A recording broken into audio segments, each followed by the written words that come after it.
Talk to me about the pricing, because that seemed to really catch anything that can move in price of 46%, which would be hundreds of millions of dollars. Did that happen in your network as well? Did you see this network-wide? Definitely, definitely. Bitcoin's traditionally been very volatile as far as currency. 46% overnight? That's incredible. Quite a bit, quite a bit. When I first got into it, it was 6 cents. I bought a bunch at 20 cents. And then we saw it creep up to $1, reach dollar parity. And then in July of 2011, it hit $31. And then from there, it went back down to about $2.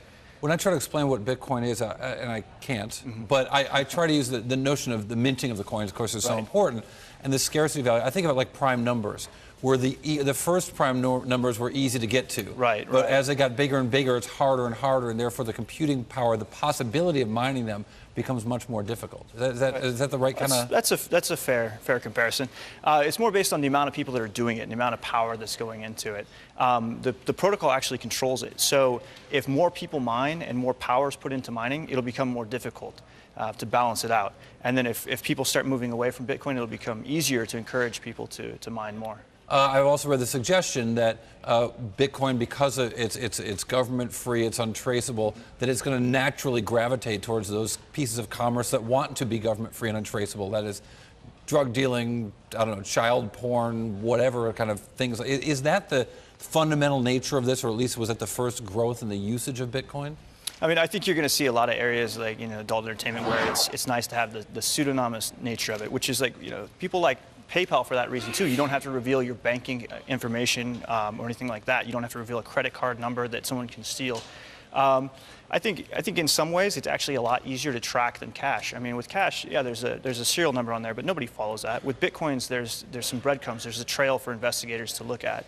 So in some ways, it's actually a lot more transparent than cash. Talk to me about the volume that you've seen and how that's changed over time. I wonder if an event like yesterday is people running for the exits, or if it's quite the opposite, where you've got people actually coming in and buying even more, recognizing it as maybe an opportunity. Right. So, I mean, over the last couple of months, we've seen a lot more professional investors. Like my company, TradeHill, we're getting a lot of people that are calling up and they're saying, hey, I'm a professional investor out of New York. I want to get into this. I've heard about it. A lot of the VC community is really get into it. Originally, they were just kind of, they were looking at it and they're saying, should I invest in Bitcoin or not? Should I invest in Bitcoin companies? Now they're saying, which companies should I put my money into? So you're seeing a lot of professional traders, a lot of institutions, a lot of the VC community actually sinking their money into it, which is causing the price to rise a lot.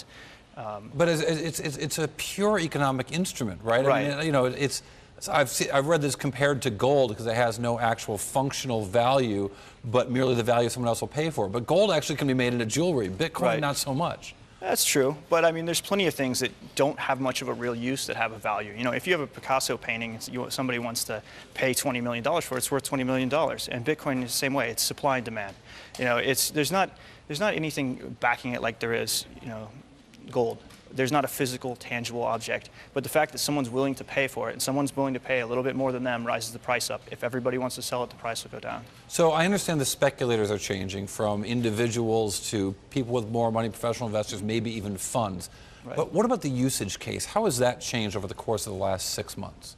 So I think a lot of people are starting to use it for international remittance. For example, I paid a developer in the UK in Bitcoins. I sent it to him. It took less than an hour. He lost about 2% in the transaction. The bank was going to take 8%, 3 to 5 days, and then charge me $35 on top of that. Also, there's a company called BitPay.